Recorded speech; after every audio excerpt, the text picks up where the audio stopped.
Hello, everybody. Welcome to What Would Your Ideal World Be? A new podcast which examines many important people and the important things in their lives, what they think about most current trends at the moment, what they think about certain subject matters, and of course, what their ideal world would be. Martin Costello is a political activist and writer with a huge following on social media, with over a quarter of a million views on YouTube and thousands of views on his Facebook page, where he criticises policies surrounding COVID-19 and illegal immigration. He is also the former treasurer and deputy leader of the British nationalist organisation Make Britain Great Again, otherwise known as the Red Pill Factory. He has also previously stood for Parliament and in local elections in the South Swindon region under the UKIP banner and is now a member of the Reform Party. So let's start then. Okay, so the first question I wanted to ask you is what was your red pill moment? A red pill moment. Oh, that's quite an interesting one, actually. I think it must have been the few days after the EU referendum when we saw them trying to overturn our democratic vote, and that got me asking questions. I just couldn't believe how bad our democracy was getting, and that really frightened me. So I think that's the first thing that woke me up, really, and it just tailed off from there. That was a huge moment. And so, what made you vote to leave the European Union back then, if you weren't as politically aware as you are now, if you don't mind me saying? Yeah, well, they've been milking us for years, and we buy far more than we sell to them, and we've just been absolutely mugged. We're the cash cow of Europe. And when you see other countries, places like Ireland or that, having lovely roads built out of our cash and sewer systems built in other countries, when we need the money here, it just never made any sense to be in this big thing. And then the more I looked into the European Union, the more corruption I saw. And then, it was a bad apple and we had to get out. Fair enough. And were you at the Brexit celebration thing on, I think it was like January the 31st, 2020, when we actually left? Well, actually, no. I decided to have we had a big gathering in Swindon, actually, in a local pub with some people that had been really worked hard and campaigned. Mhm. I thought it was good to come back locally and just stay there. Of course, it was a lovely night from what I saw in London, but Mm. be around my community and stuff, and for those people that got us over the line, I just felt that's where I had to be. Yeah, fair enough. And if I'm not mistaken, Swindon was a Leave area, wasn't it?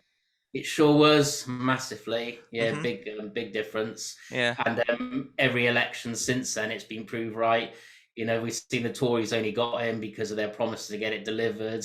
We saw in the EU elections, and the Brexit Party smashed everyone. As you probably know, I defected to the Brexit Party from UKIP because they were going all over the place. Hmm. But we had to get Brexit done, so I defected to them and campaigned for them. And yeah, we absolutely smashed everyone in the Southwest. It was great to be a part of that. Sure, yeah, and I'm going to be actually talking to you about the stuff with defection from UKIP later on, actually. So there might be some interesting Oh, stuff right. there. I was like, yeah, and one other thing I wanted to ask you from that is like, how do you think that Boris's government beyond Brexit has been handling situations? I'm pretty sure the results might be obvious, but interesting nonetheless. Wow, absolutely appallingly. We've got all the balls, in our court to swap back hard, and we've got so many opportunities, but they're not exploiting them. It's no good having this Brexit. It's got to be done properly, and a lot of people work really hard to get Brexit done. So the way he's handled it really has been absolutely appalling. We should have just triggered Article 16, just get the hell out of there. Then trade after, because they'll miss us so much. We're going to be a massive black hole in their budget. That's what I don't understand. This is a golden opportunity for this country, and that's what makes me angry that he's just thrown it away. All right. And what other issues do you think he's not doing particularly well on, if you don't mind me asking? Well, the main one, obviously, he can't even control our borders. I mean, the people to risk their lives crossing that channel, and he's allowing these people in. We don't know who they are. Most of them are 18 to 30-year-old males. Who knows? They could be from all sorts of terrorist groups or anything, want to cause harm. Hmm. So for any government, the main thing, or any leader, the most basic thing you do is protect the people, and he's not doing that. And there's absolutely no excuses when you've got an absolutely the biggest moat in the world around you. It's absolutely the biggest issue at the moment. It's absolutely appalling. Mhm. Don't be silly. There are going to be future nurses and doctors, I'm sure of it, or maybe toilet cleaners rather, or servers. Yeah. Anyway, one thing on that actually interesting is that there's a guy in the States called Ryan James Gradusky. I think that's how I would say his name. Oh yeah. I hope I've not pronounced that wrong. Who noted recently because he actually is a bit of ahead of the game on a lot of this stuff. He actually thinks that Boris could lose very badly on this issue, and if we might see in the next few by-elections whether that has any sting to it. Well, you say that, but there was a by-elect. Sadly, there was a by-election last night, I believe, and the Tories took a Labour seat, Hmm. um, which was actually I just can't figure it out. What is wrong with people? Why Hmm. are they voting for these parties that have done nothing but ruin this country? Hmm. For goodness sake, give someone else a go. Give the Reform Party or any other party. There's loads of other parties. Hmm. You know, we can't go on like this. Sure, yeah. What I was referring to mainly was like MP by-elections that are coming up. I mean, I know that hopefully it might come on the show at some point. Steve Laws, who does a very good job at covering this, he's standing as a UKIP candidate in I think it's South and West where David Amos was sadly murdered. Oh So there right, might be something yeah. that comes out of that. I'm not sure. Yeah. Again, we've got the thing is all our parties need to work together, like UKIP reform. We all want the same thing. It's no good running against each other either, because we don't live in a democracy. It's an illusion of a democracy because we've got a first past the post system, Hmm. and people are forced to pick the best of a bad bunch. And the media only show two parties, red or blue. Yeah. They won't give anyone else any airtime until we change the voting system to proportional representation. We will never live in a democracy. I'm sure. And one thing I've very briefly wanted to touch on, I don't want to make the whole interview about this because I've got so many other things to ask you, is very briefly about Make Britain Great Again. I hope you don't mind. It's a very brief part of the interview. Like, looking back on that now, I mean, it's been like 2 years since it closed and all the rest of it. What do you feel about it looking back on it now in hindsight, if you don't mind me asking? Oh, it was a fantastic period, absolutely brilliant period. What we achieved in such a short space of time was absolutely phenomenal. And it did rattle people. We got a lot of support, and it was just a very magical moment. Really, Hmm. it was a great period. I'll never forget Yeah, I concur with you on that completely, and I have the merchandise to show it. But it. also on that, it's just like do you think maybe one problem in this country is the fact that we don't have many sort of like I've written an article about this for the Mallard, sorry for the self-plugging, but we've written several but there's problem maybe with like grassroots organizations in general, sort of like the fact that whereas the left have people like say, I mean you may not like them obviously, but people like Insulate Britain or Extinction Rebellion or a lot of these other groups, they at least have people on the ground who can, try and influence stuff to the point where even if they get on, say, This Morning or GB News to be criticized, that gives them a sense of legitimacy. Where's our sort of like counterbalance on the right to that, do you think? Or why don't they get as much airtime? Well, the thing is, a lot of these Stinky Rebellion and those other groups, they're set up. They're not legitimate groups, and the mainstream media obviously pander to them because they're probably they're all part of it. Really, it's they're not talking about the real issues. You got a couple of you've been to London yourself, hundreds of thousands Mm, of people out there on the streets peacefully marching, and it's not even on the TV. That tells you, and a few fools from climate thing, whatever it is, gluing yeah, themselves on the roads. We don't know the end of it. yeah. It's once again the mainstream media, they're making it, and they're not showing the truth by showing all those decent people out marching for freedom. That's the biggest story. And Mm, so, we're doing as much as we can on the ground, fair enough. Yeah, within the law. yeah, So, sure. Manufacture consent, as Noam Chomsky would probably say.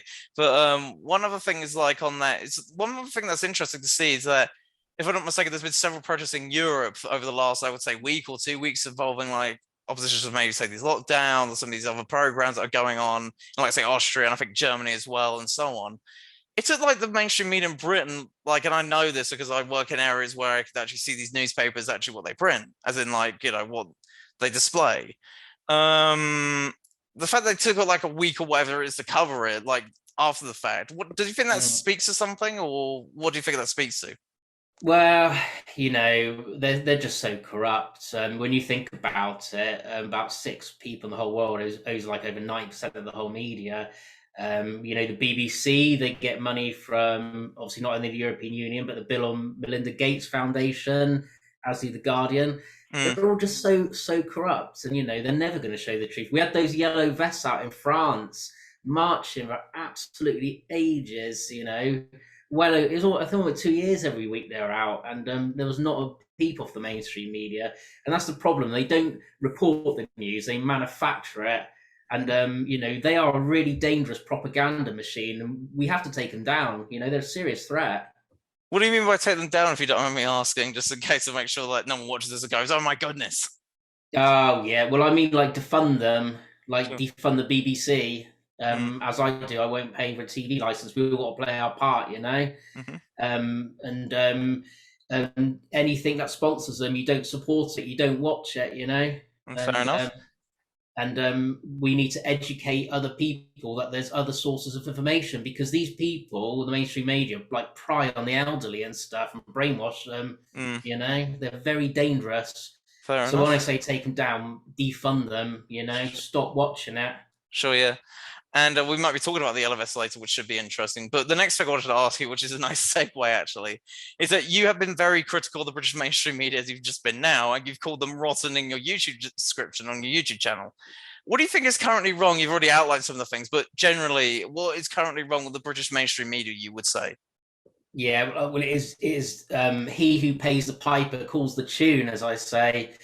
It's these people funding them, paying them to print articles and things, and paying them to put stories in. And the BBC, they've been infiltrated years ago.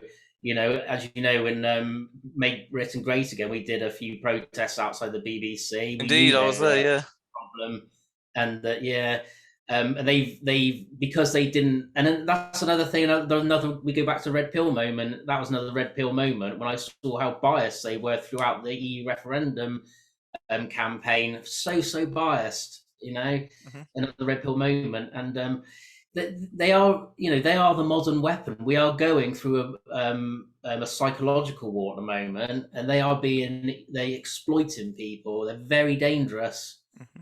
and that's why they'll call anything else out as misinformation or anything. And they got their own fact checkers, Yeah, but they are a million times worse than anything, yeah, sure. and dangerous. Yeah. The Washington Post, which democracy dies in darkness, as it's owned by the world's richest man, whose other businesses involve people peeing in, what was it, cans or whatever I've read. Anyway, and on that, what do you mean by infiltration, and when do you think this happened with the BBC? Because I've had people like, say, Robin Aiken on, who wrote a book about this, wrote several books about this actually. He's been on the show before, and he noted Wow. the fact there's probably been, it was already probably infiltrated at least as far back as the early 80s, when there were Oh yeah. co-workers who said they were a bit disappointed that Margaret Thatcher didn't get blown up in the Brighton bombings or something like that. So that's how probably far back it Disgusting. goes. I'm not sure what the start of it was, but what do you think it might have been the start of it? Well, it's this Marxist indoctrination, isn't it? They get their claws into every part of society, the schools and everything. They indoctrinate the kids, but they've also infiltrated these sort of establishments. And of course, once they get in, they'll only employ people with the same mindset as them until they completely take it over. And we saw how they pandered to like groups like BLM after all that destruction that they did out in the United States. Mm. And they're supporting things like that. They pushed in the LGBT thing, and as we know, that's another Marxist ideology. All these things, they're just there to divide people. That's all they're there for. It's like nobody cares if someone else is gay anymore. Mm. Nobody cares. But it's these sort of people bringing it up to try and cause division all the time. Mm. And these are the sort of people that got into the BBC, and that's why they're supporting all this pride. Actually, they particularly sickened me last week with that Children in Need appeal, though, still banging the drum for that every year. And we know they're sitting on over £200 million worth of assets. Why aren't they spending that money? Absolutely It's, disgusting. yeah, maybe it's like as Frankie Ball said, like a lot of that money probably goes to certain people, like as he said jokingly about, I can't remember which charity he was joking about. He said essentially, give £5 to these people, you can give them a speedboat and a grappling hook. But another thing on that is that one thing I actually remember watching fairly recently for the Beeb was a documentary about one of the Little Mix people. I can't remember their name because I don't care, Leanne something. And she was essentially talking about how race is really important, all the rest of it. And her boyfriend was the biggest cuck ever because she was voting him for tweets he posted a decade ago. And I'm thinking, well done for putting this crap on children, but that's just my opinion.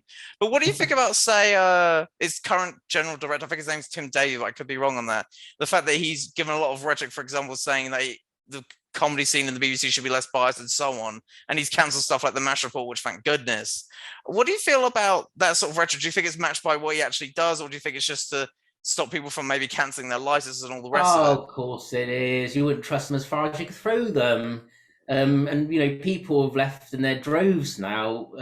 All our campaigning is paying off because so many people are cancelling their TV licenses. Mm. And the fact also they're bullying the elderly now because they used to get it for free and they're giving it back to them again.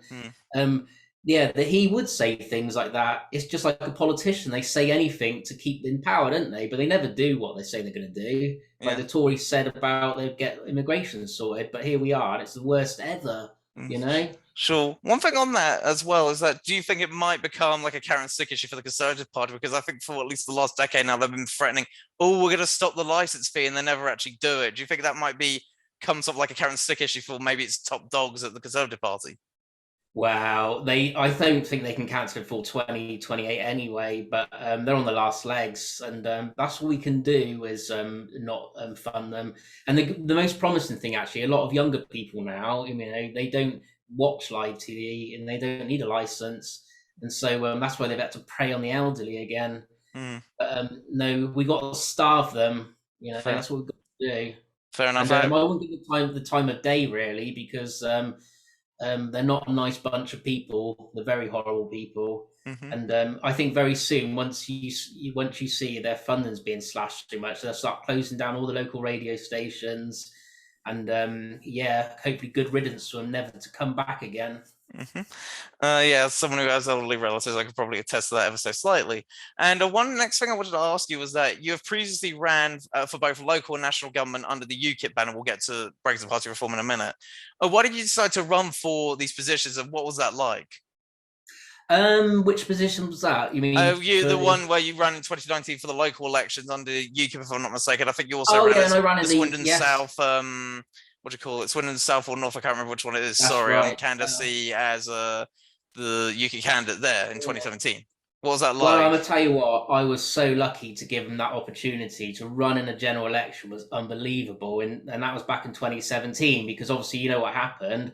We had the EU referendum. It didn't go the way they wanted, so Cameron had to resign. Thank goodness. Then they were arguing about Brexit. So then Theresa May called a general election to try and throw it, to overturn the result.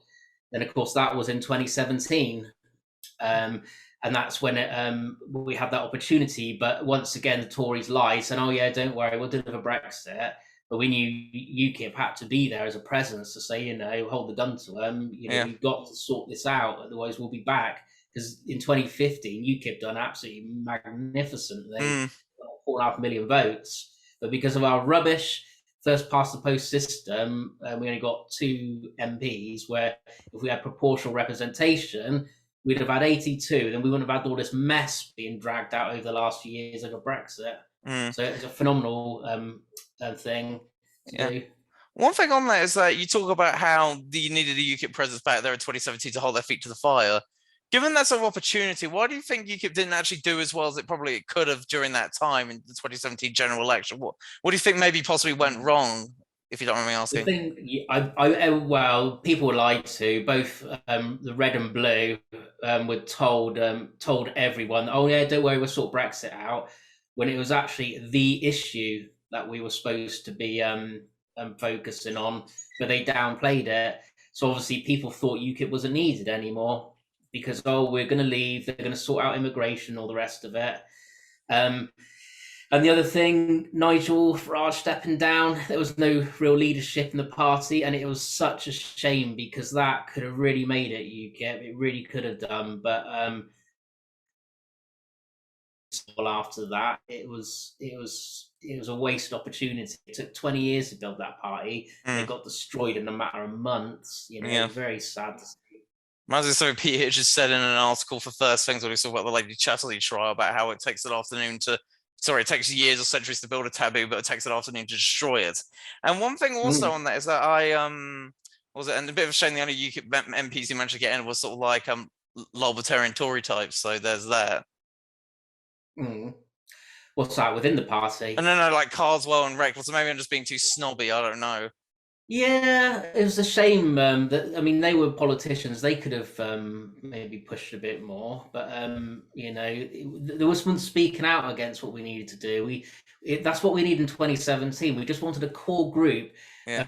because if you remember, the DUP got in and held a Mm. coalition, and Yeah. they only had 10 people. If we had that, a few more, we could have held the balance of the coalition and got us across the line. But you know how it is. It's a two-party system, and it's just impossible to break. It's Hmm. not democratic. It's not. We don't live in a democracy. We really don't. Mm. And one other thing on that, before I move on to the next thing, is that oh, actually, I might as well do it now. Why did you decide to quit UKIP and join the Brexit and now it's the Reform Party? Why did you decide to do that? Well, it was. It had to be done. When Nigel set up the Brexit Party, it was there for that one sole purpose. Because with obviously UKIP, it's been tarnished from the mainstream media, had all sorts of dirt thrown at it, and being attacked as they would do, because we know how corrupt the mainstream media are. So we had that tab. Well, we had these two parties, but we had to get behind Brexit, and it had to be done. Heavy heart leaving to help Nigel and the rest of the team, but it had to be done. It was the only way we could push to get Brexit done. Mhm. Otherwise, it wouldn't have happened. Yeah, and one thing I noticed in an interview you've done with David Poland about this stuff, you've said that one Mm, of the problems was the fact that people like Carl Benjamin and so on were given such prominence within the party, and mm. and I've spoken to former parliamentary candidates for UKIP who admitted the same thing. What do you think Joe Bannon allowed these sort of people in? I'm not saying they're bad people, whatever, but if Frankie Ball or Jim Davison couldn't run as candidates because they're too edgelordy, why would a smaller party take such a gamble? It's beggars belief, really. Very naive, I think. Very bad decision, what we said at the time. But I guess they were going for the young vote. But the thing is, like people like Carl, yeah, he had like over 1 million followers or what have you. But like most of them were in the United States, and probably in the rest of them all spread all over the place. These people aren't going to get turn an election. Mm, And it annoyed a lot of the party when you had these people come in like from nowhere and suddenly steamrolling over everyone else's hard work, really. mm, And they didn't understand, I suppose, how campaigning works and things like that, because this is what I cut my teeth with in the party. But it was just doomed to fail after that. So yeah, really, that's why I had to whereas I had no choice but to support the Brexit Party. mhm. But I'm pleased I did. Yeah, fair enough. And one more thing on that is just simply like I have nothing against these YouTubers in particular. I enjoy a lot of their content, but again, I don't think people who make really edgelordy comments will probably get by in any political party. But that's just my opinion. And didn't you say in that same interview I was referring to earlier that you tried to warn? I think it was the main head of Jared Bannon and some of his other people about letting these people in, but you didn't get any response. I wasn't me personally, but my branch absolutely did raise concerns because obviously Carl was in our region. Mm, It was a lot of people worked so hard over the years, and they were just very upset about the way the party was going, really. But yeah, Gerard really, his decisions destroyed the party once and for all. To be quite honest, there's no it had one chance of being saved, and I thought he could have done it, but I think he's very naive on a lot of things, and fair enough. obviously Yeah. people should take advice though from other people. A real leader, you listen to as many people as possible, to make a decision. But yeah, it wouldn't happen. And after that, very Yeah. sad end. Hmm. What do you think about, say, this will be the final question about this before I move on to the next thing, is that Neil Hamilton, who's now the new leader of UKIP, who's a former Tory and MP and UKIP, I think it was a member of the Welsh Assembly, I don't know what they're called. Yeah, he Yeah. said essentially he was going to fill the void of sort of like a Conservative Party to the right because of Boris Johnson taking over the Conservative Party. Um, what do you think? How likely do you think that he's going to make it an electoral force again, if you don't mind me asking? Wow, I think he's the man for the job, actually, and I must say, UKIP are definitely saying a lot of the right things at the moment. It's going back to more how it was, which is very encouraging. But again, it's going to be very difficult because you need money, you need donors, and that's the difference. It's going to be very difficult to have that. We're never going to get the mainstream media coverage, any party, but so we've got to do it in other ways. But yeah, money plays a big factor in that. He needs to get some big donors on board, Hmm. so you can do leaflet and things like that because otherwise, just got no. It's difficult. Yeah, I remember mentioning in my Mallard article that I referenced earlier, the fact that it's probably more likely a Beatles reunion might happen than him turning into electoral force, but maybe I'm just being a cynical snob, I don't know. In the next thing I wanted to ask you was that in more recent times, you've taken part in more local activism in your area of Swindon. And most famous example of this, at least I think, as was displayed in your recent appearance in Channel 5's, I think it's called The Nightmare Neighbor Next Door, when you were Yeah. involved in a local dispute concerning a clash between, I think it was a new person in the area and local folk who felt that she was trespassing on their property. How do you get involved in stuff like that, and how has that impacted your political aspirations? That's a great question. Yeah, I'm pleased you enjoyed the show. It was a It was, local lady yeah. had a big shipping container in the garden. She's got a house of multiple occupancy, but no, I was just approached by the show because I was helping locally to get this resolved, and because I'm not elected in any capacity, but I just still like to help people and put the Mm, pressure on to get it sorted. And they picked up on this, and they were very interested about it.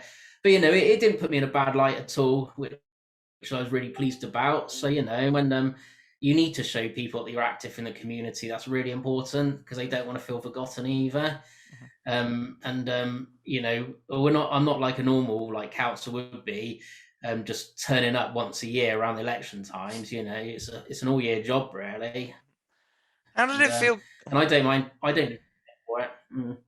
How did you feel about like going on a show like that? What was it like to make something like, especially when you're going on sort of like mainstream TV? That's something that wasn't directly about politics. Yeah, it was very interesting to see how they put these things together, and like took so much footage, but they could have made a much better show out of it. We had some really good stuff, but Mm, no, it's good to see how the production works and how they take different shots and things. You learn about a lot about how a director would sort of work and things like that, mhm. and to make good telly. So no, it's a great experience. Yeah, maybe they'll include the footage that wasn't included of you in the Lost Media Wiki at some point. I don't know. And one other thing on that is that this is more of a joke question. Did you finally get good coverage for the Swindon Advertiser through your local activism? Oh yes, yeah. Of course, the local paper, they love to attack me all the time and discredit me any way possible. I don't know back in if you know, but back in last May, the local elections, a group of us got together and we ran a full slate of independent candidates called the Independent Alliance. Mm, In 20 seats in a direct protest against the lockdowns and the vaccine and the health passports. And we got quite a lot of coverage from that as well. They even ran an article, they was fact checking me and stuff. So I got quite a lot of coverage for that. But finally, they're all starting to listen to me now because everything my tinfoil hats predicted is coming to fruition. So, but yeah, at the end of the day, you just got to be honest with people and not lie, be yourself. And, I love my town and I hate to see it be destroyed. And I love my fellow Swindonians and I want to help them. mm. So, yeah, but the local paper, they love to use me as a beating stick. Yeah, so it's sort of like the end of signs, I suppose. And yeah, they're not laughing now, I suppose, they're quite Farage. But the next thing I wanted to Yeah. ask you is maybe we could find some fun disagreement here, only ever so slight disagreement. You were involved in the Swindon branch of the Yellow Vest movement, if I'm not mistaken, or I'm not sure whether you were ahead or not, but you've been involved with them for a few years, if I'm not mistaken. Given that their French iteration were controversial in their country for some of their violent tactics and possible Marxist leanings to talk about stuff like the wealth tax and whatnot, what appeal do they have to someone like you who's on the British right, if you don't mind me asking? Yeah, well, yeah, I'm not sure if I believe in the terminology right and left, but I will say, yeah, the yellow vest movement. I mean, for this, basically, it was, I mean, I did a bit of campaigning with them, of course, in the early days, But these guys were a great bunch of people who marched every single week to campaign for Brexit. That's all it was about, you know. And for the working class people, that's all it was about. Nothing else really. But it was a good. I felt the yellow vest sign was good. It was a way for normal people to come together, and you know, it was a sign of everyone coming to protest for our freedoms, basically. Hmm.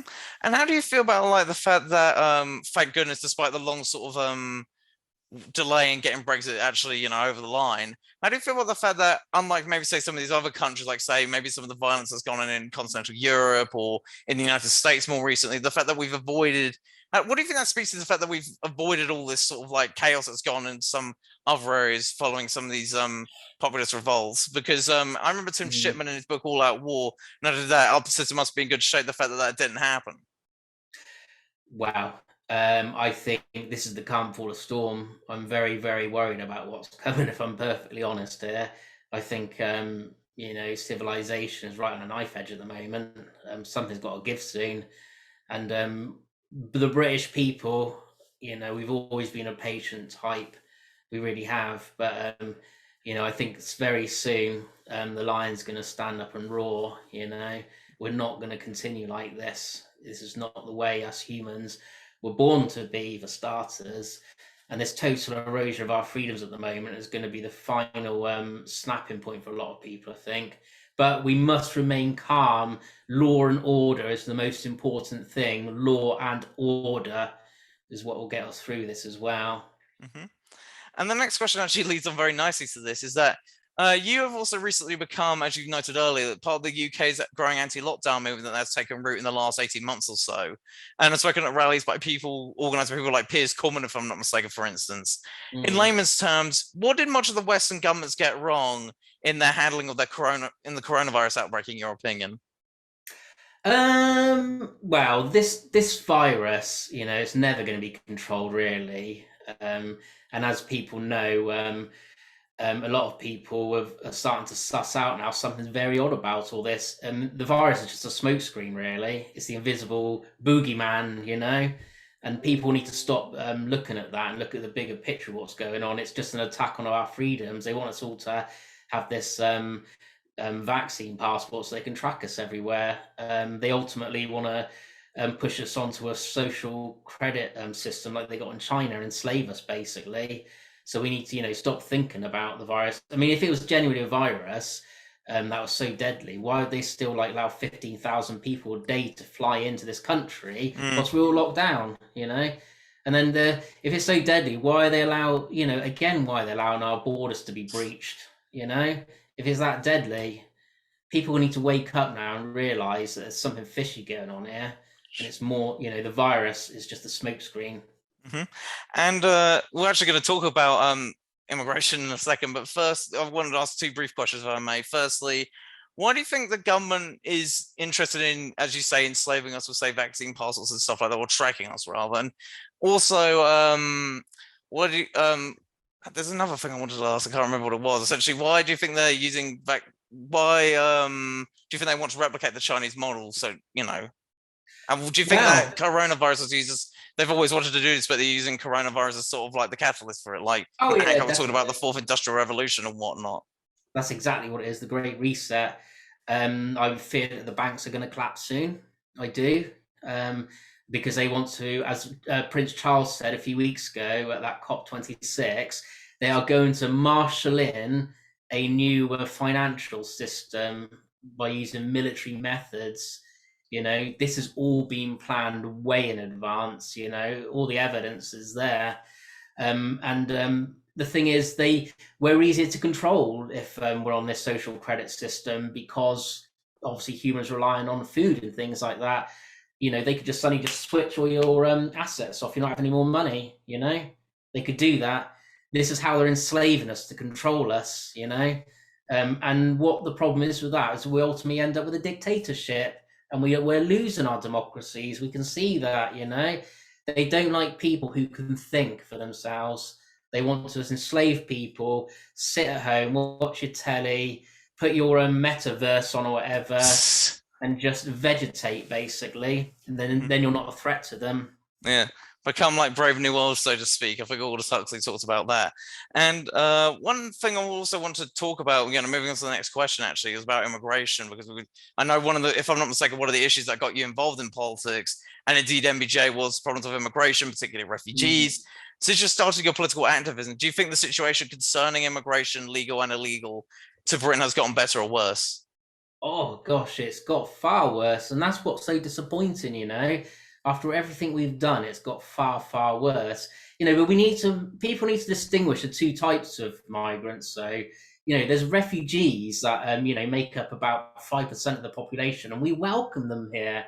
They're fleeing persecution and war. Of course, they're welcome here. But most of people coming over are economic migrants who don't have any skills that we need, and they're exploited by businesses like probably like Amazon and things like that to drive around on minimum wage because why should the British nationals work for next to nothing? They should give British nationals a decent wage and stop exploiting these people because it's not fair on anyone. And you have to ask as well why these people come in here because why would they risk crossing the channel when they've passed many countries of safety? You know, so it's these people coming over, and particularly those that horrible, horrible incident the other day. Mm. Those children drowned. What was their parents thinking and putting in that situation in the first place? This is just a travesty all around. Hmm. And when you talk about the 5% of the population, what do you mean of the people just coming in general about Oh, refugees? 5% of immigration are just genuine Oh, refugees. okay, sure, It's yeah, probably just a bit double, more than that now, but it was around that figure a few years ago. sure, just to make it specific in the context of what we're discussing. And Mm. why do you think so many on the left are so pro open borders? Because if even as recently as say like 2013, if I'm not mistaken, Bob Crow, the former late head of the RMT Union, he was quite left wing himself, very like Marxist sort of. He was on Question Time and he talked about how immigration was from the European Union was a bad thing, not because of anything to do with their background, but because of the fact that it undermined. I think, if I'm not mistaken, he talked about how it was bad for just British working people because of, say, working conditions and sort of stuff for pay. If I'm not mistaken, you had people like Polly Toynbee in the Guardian in 2005 talk about how the only people who benefited from this stuff was big business. You had, in fact, even Tony Benn mentioned in his diaries about some of the ridiculousness of this stuff. Why do you think that so many on the left recently have become so pro open borders, especially when it hurts their main constituent, the working class? It seems. Well, the votes probably a lot of the time. Let's face it. Tony Blair even said that. He said he's going to throw open the borders to get votes, and that's exactly what's going on. Um, I don't. I don't think the real genuine, if you'd call it the left, the working class support this at all. All those at the north.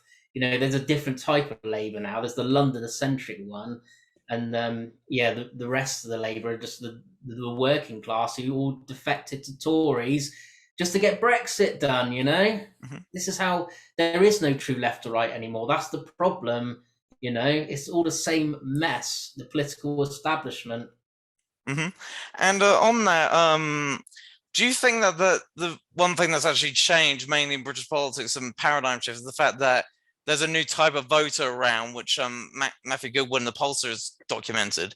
He talked about the idea that there's people now, main of voters who like a balance between cultural stability and economic social justice, as in like they're not completely, right or left in terms of things, but they're sort of like an I don't want to say centre, but they have a balance of the two that no other Mm. party seems to be interested in. Maybe sans Boris Johnson pretending to be.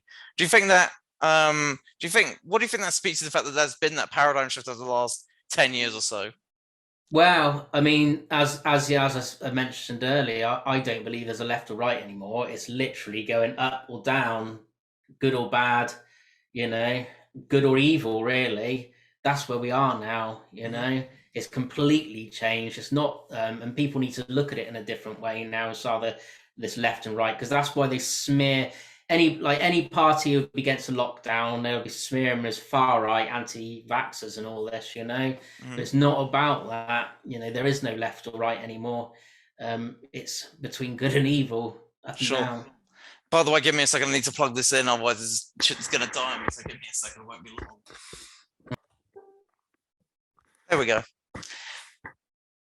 And the next thing I wanted to ask you from now, if you don't mind me making a quick clarification, what did Blair say about this stuff about immigration being good for votes for Labour? If you don't mind me asking, just in case anyone's interested in looking it up. I can't remember the exact context now. I think it's him and that McDonald said they're gonna go and import their votes. All right. Long time ago. Mm-hmm. But I mean, Tony Blair, he's done so much damage to this country. The way he's tried to dilute our culture, doing all this, something that we were never asked if we wanted. Mm-hmm. He's done so much damage, and of course in the Middle East as well. Tony Blair is a swear word around my house. Fair enough. I want to And see him on trial. mm, and one thing on that is that do you think part of the problem now is that people like Paul Embry, who are Labour members and so on, talk about this? Who talk about one problem for the Labour Party now is that they're trying to sort of return to reach out to a lot of the working class. But one thing from that is that if they annoy too much of, say, the London sort of radical bit of it, like if they do that too much and say stuff like immigration, then they're going to lose a lot of money and so on. So why do you think, there's what does it say to the fact that the party's been so infiltrated by sort of radicals that it's too scared of annoying them that it can't retain sort of working class It's voters finished. anymore? It is finished. It's outside of London. It is finished. There's no saving it now. It's gone too far. Like they're more interested in installing like transgender toilets or anything than talking about like channel crossings and things like that. They're just so out of touch. They're not. They're unsalvageable now. I mean, look at people like Angela Rayner. She's the deputy prime minister. My God, you wouldn't want to. That is frightening to think that these people could be there. Mm, But they are well and truly finished. But that's why we need a party to fill the void. We need a party that's going to genuinely represent the working class. Look at things like immigration, all these serious, serious issues that are going on. The NHS is going to be finished. I think that's going to collapse soon because the Tories want to privatise it, but there's no one else trying to save it either. So there's such a big void there that needs to be filled. But Labour have well and truly screwed it up. They're finished. And what do you think of that speaks to the fact that, if I'm not mistaken, the Shadow Home Secretary yesterday, Nick, something I can't remember his name, sorry, I'm a bit lucky on details of some of this stuff. The fact that I heard on LBC Radio, which I generally try not to listen to, but sometimes I do, in the Commons, he was talking about how the things that he was talking about maybe controlling the borders and stopping people coming, is that about the Dubs Amendment, about stuff like that, and people like Jeremy Corbyn on Twitter talking about we need to end the hostile environment or whatever. What do you think that speaks to? That they're more concerned, it seems, with that sort of thing, with stuff that people like in the independent might be annoyed with, and say people like in maybe your area of Swindon or people in areas like Sunderland and so on. Well, from the Labour Party members themselves, they some of these councillors, even Swindon, I had to make a complaint that was upheld as well in that last election. I spoke about I was called a far right anti-vaxxer, and she was an elected Labour councillor, and I made a complaint, and she got reprimanded for it. Hmm. Because that's what they're like. They're just nasty. They just throw insults and things out. They haven't got a clue. All they got is that red badge. They get a lot of votes just for having that. The quality of candidates they've actually got are absolutely appalling. Mm-hmm. That's the problem. There's no quality in any local level quality of candidates. People just literally pick up a badge, red or blue, then they just get elected. And that's what's failing this town big time. That's what's ruined my hometown of Swindon. Yeah, but don't be silly. People like Diana are great candidates. I mean, people like are wonderful. Anyway, but that's a joke, obviously. But one thing I did want to ask is that I remember we did a live stream on MBJ actually, funnily a couple years ago, and you talked about how the Labour Party died when John Smith passed away, its leader in 1994. To those who maybe don't remember Mrs. Smith and all the rest of it, including myself, because I'm very too young to remember. Why was that the case? You think what happened when he passed away that allowed sort of like the inmates to take over the asylum, so to speak? It's incredible, really. He was the last real Labour prime minister speaking for the working class. But then, of course, we got the likes of Blair coming in, who was more money orientated. He wouldn't know, come from a good education and stuff. And a lot of the Labour call him Tory light or a Tory in disguise. and that's why it was at that point really where Labour ceased to exist. Because you remember when Labour was formed, it was like genuine workers, a Mm, big coalition, and that's what the principles were. But Tony Blair changed all that, and that's what we lost with John Smith as well. hmm And it was a pity he wasn't he didn't get to become prime minister, because he would have sorted he would have sorted some of this rabble out. hmm And why do you think? Why do people call, if you don't mind me asking, Blair sort of like Tory-like, given some of the sort of like the left-wing radical things he did when he was in charge, stuff like opening borders, making the police sort of what do you call it, political with the Macpherson report, also making us more susceptible to the European Union and doing and devolution as well. What things did he do that were seen as sort of like Tory-like then, if you don't mind me asking? Because again, too young to remember, I suppose. I suppose, yeah, he was spending a hell of a lot of money here, there, and everywhere.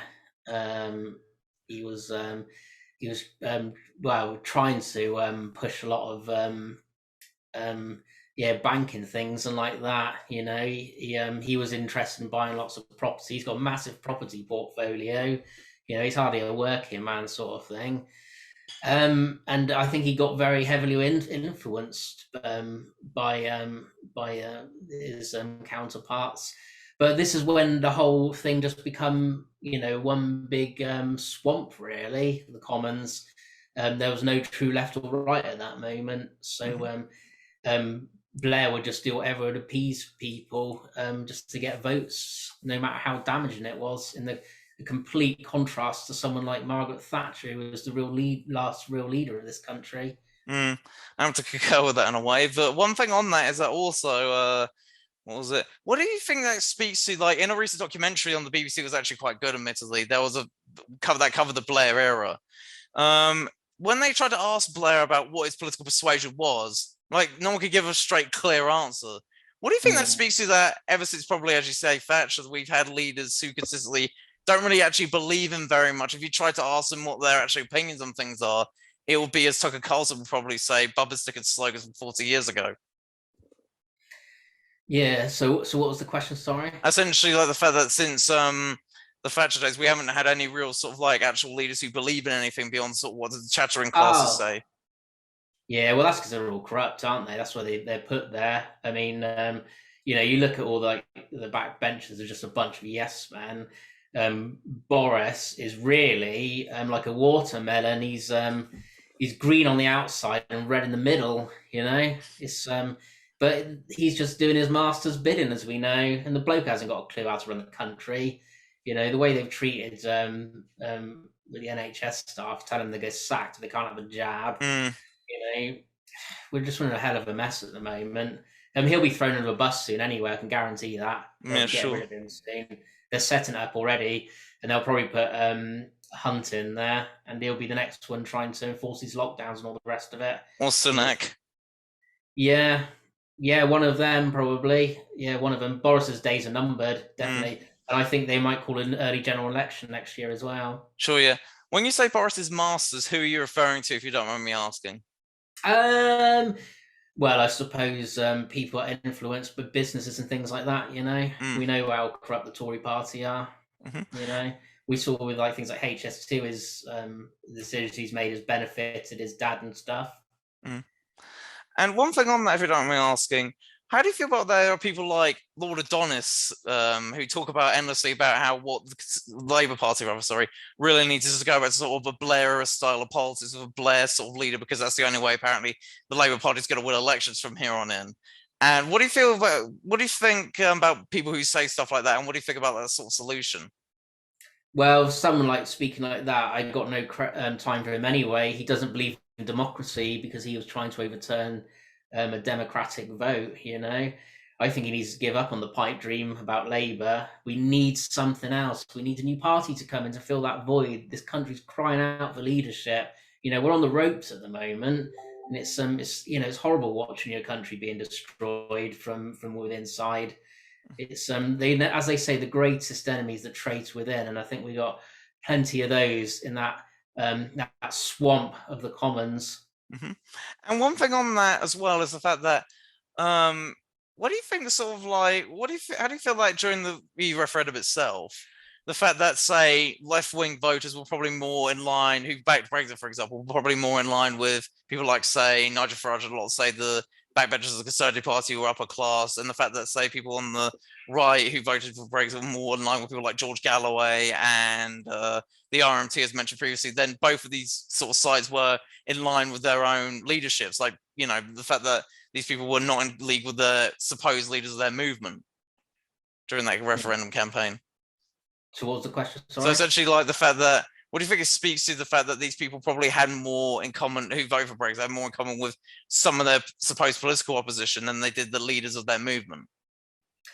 I don't know really. That's a really tricky one. But I just the thing is, like an MP now, it's just the most of them. They got no power or anything, and it makes you even wonder why we need that many people in there. To be honest, but Mm-hmm. it's a job. I think that the only way you get elected really, if you're dishonest with the truth, and you're whipped really, and we need someone to come back and take control of this country because we're literally being sold out at the moment, big time. Mm-hmm. And what do you think? What do you think the party needs to be? Because Janin, I can't remember how you say his name, Janin Ganesh, what he was talking about the referendum in the Financial Times column, said that a lot of the people who backed the referendum campaign to leave were, as he said, conservative and anti-establishment at the same time.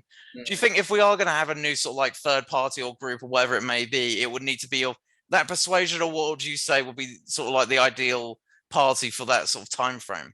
We've got to re-engage the working class. That is so critical. That's what we need at the moment. That is whatever the party is has got to do that. That's the biggest priority, and put in this country's citizens first, because we're not being listened to. We vote these people and they're not doing what we vote them to. They need to remember that they're to serve us and not the other way around. So this party, needs real patriots, people who love this country, who are fair and have a fairer system for everyone that doesn't just give the few at the top everything. And we have some, and people work hard, they get rewarded for it. Mm-hmm. Do you think we need sort of like a Trump-esque leader or Trump-esque movement, like what happened in the States, or do you think we need someone else's sort of style, or just to make our own I thing? think we need someone like Trump sort of movement. Really, we saw how popular he was despite all the mainstream media and discrediting him. And, but it's probably not a politician we need at the moment. We just need just a leader, a real leader. Not a politician. We need a leader. Mm-hmm. There's a big difference. So we need something like Trump. Mm-hmm. Do you think there's any MPs or just any sort of like politicians in this country who you actually would give the time of day at the moment? Like, is there anyone who you actually think actually these people aren't too bad? Well, I used to have a few, like Moggy and stuff, but a lot of them have gone down in my estimation, to be quite honest. I honestly can't think. There's one or two that spoke out about what's going on at the moment. But I could probably count on one hand, really. Most of them I wouldn't have any time for. They're just self-serving parasites, the vast majority. Mm-hmm. Who would just rather take their 30 pieces of silver and let this country rot. Mm-hmm. Just to be clear, by the way, just to make sure I'm not any comment of interest, are you still a member of the Reform Party before I continue on, if you don't mind me asking? Um, I don't. You don't actually get a membership as such. Oh, but are you Yeah. sort of like associated with them, I so to haven't. speak, financially? I haven't been really. I haven't been politically active, so I'm kind of at the moment. I'd say I was politically homeless. Fair I'd enough. say. And do you think someone like Nigel Farage needs to get back in the game then? Because he's talked a lot about how he might come back into politics over this immigration issue. Yeah, I think he's doing a great job threatening that. That's exactly what we need, to put pressure on him to get things done. I think Nigel's got a great track record, and he would certainly he's the charismatic sort of person that we need, of course, at the moment. And also that's why I go back. I'm so disappointed that he left UKIP as the leader, because we could have gone on and achieved great things with him at the helm. And but he definitely needs to get back in now, and because we got this is a massive problem, this immigration problem. Mm-hmm. People don't realize it, because you got to think that's our tax money funding all this as well. Mm-hmm. So we need Nigel needs to definitely step back into the arena, and same Sure. with a few other people.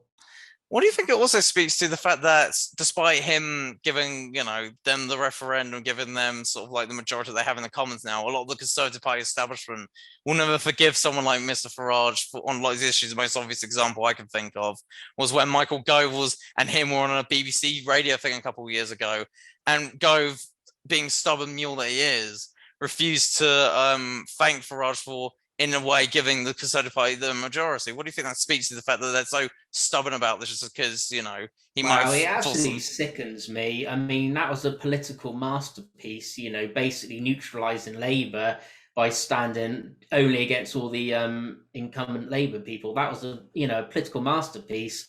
And the fact that, Boris thinks he just, he was popular getting in, he's got nothing coming. I told my own MP, Robert Buckland, I said it wasn't an endorsement you getting elected. I said it was handed to you to get Brexit done. We had no choice. But the fact that they don't acknowledge that just shows what what these sort of people are like. Really, they're out. They've got no integrity at all. Yeah, and one thing on that, and this is going to be one of my final questions, is the fact that what's his name? Do you think that one of the reasons they don't do as much on the immigration issue, especially in terms of legal immigration, is there's too many vested interests? Like the most obvious example I can think of is Robert Soames, I think his name is. He's the head of Serco, who used to be a former Conservative Yeah, MP's. Oh, no, sorry. His brother was a former Conservative MP, so Nicholas Soames, he's getting a lot of money for all this stuff, or maybe some of the exactly. big business interests. Do you think that's the reason why they're not doing it? Is because even though the population Yeah, is crying out for it, their money doesn't yeah. match him or some of his other people.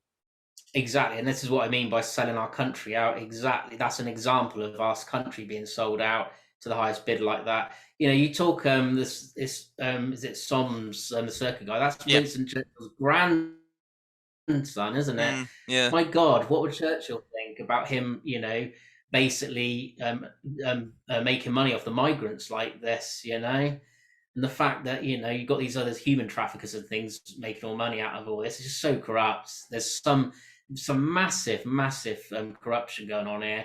If you can't defend an island, something serious is going on. When you think that we managed to defend it in 1940, can't even stop these people coming over now. This is serious stuff. Real breach of our of our Yeah. rights, really. Yeah, I find it interesting because the last successful actual invasion of this country was actually 1066, if I'm not mistaken, and William the Conqueror's got nothing on this lot, I suppose. But one thing on that is that, yeah, and Winston Churchill, if I'm not mistaken, wasn't particularly keen on mass immigration. I think he was very open about that. And what was it? Mr. Soames, actually, Rupert Soames is actually, if I'm not mistaken, pro globalization, and he's written stuff in the Times advocating for that sort of thing. I wrote an article for Political when I was there about his tweets being pro globalization and pro European Union. He's probably open borders pro borders as well. So that's the sort of people we have doing this. And the final Yeah. main question I wanted to ask you is that you talked earlier about how this era is the calm before the storm, so to speak. And what do you think that might mean politically for Britain going forward? Do you think it might mean more hung parliaments or so on, or do you think that might mean something worse, like a new, far right or far left party doing well? What do you think that would speak to? Well, I just think we're heading to a dictatorship, communism. That's exactly what I think. There's no opposition at all. We're in a very, very dangerous situation at the moment, and we won't have many more chances to stop them to turn this around. But our democracy is hanging on a knife edge at the moment. Whilst the thing is, to have a good government, you need a good opposition. They have to go hand in hand, and we don't have that, and that's why this government is just taking us towards a totalitarian dictatorship. So we're going to be our full-on communism soon. You wait and see. Chinese social credit. Mm-hmm. And on that hugely positive ending note, the penultimate question I wanted to ask you is that, and this is something I ask all my guests this because it's the title of the show, what would your ideal world be? The ideal world, it would be peace and harmony. There'd be no anger. It'll just be love, people helping each other, not trying to rip people off, people getting rewarded in themselves by doing good every day. That's what my perfect world would be. I know life isn't easy, but they're making it extremely difficult for us at the moment. And this is a time that humanity must come together now, all cultures and everything. We are under a massive attack at the moment, There's a real battle between good and evil, and this is our one chance for humanity to unite and to accomplish this. Hmm. So that's what my perfect world would be. Sure. And one final thing I wanted to say is that I was at Comic Con recently, and some of the people I went up to, these are people who started in like the Alien films and so on. One of them, Veronica Carr, I saw the edited head mask I had and went, "What the hell is that?" So I thought that was quite amusing. But for those who want to know more about your work and all the rest of it, and thank you for coming on, where can they find you on social media and more stuff about you? Yeah, you can just look me up on Facebook. I've got my page there. I'm on Telegram, which is really the new way people need to communicate because, as you know, we're heavily censored on Facebook and YouTube. You're not allowed to talk about immigration or you can't talk about the virus, otherwise, they call you misinformation. So, Telegram really is the way to go. People need to get on that and join the channel there. And you can see the things that would get me banned on Facebook, which is, i.e., I call it the truth. Thanks, Mark Zuckerberg. Anyway, thank you for coming on today, and have a great evening, and speak to you again soon, I hope. Take care, Edward. Thank you very much. Bye bye. Thanks for watching. If you enjoyed this podcast, please like and share this video, as well as subscribe to the Ed Interviews YouTube channel, and also the Ed Interviews BitChute channel, and also look at my stuff on Mixcloud as well. I have more of this content coming in, and also subscribe to my Patreon subscribe star as well for more guest requests, as well as free copies of my old books. Until then, see you next time, guys.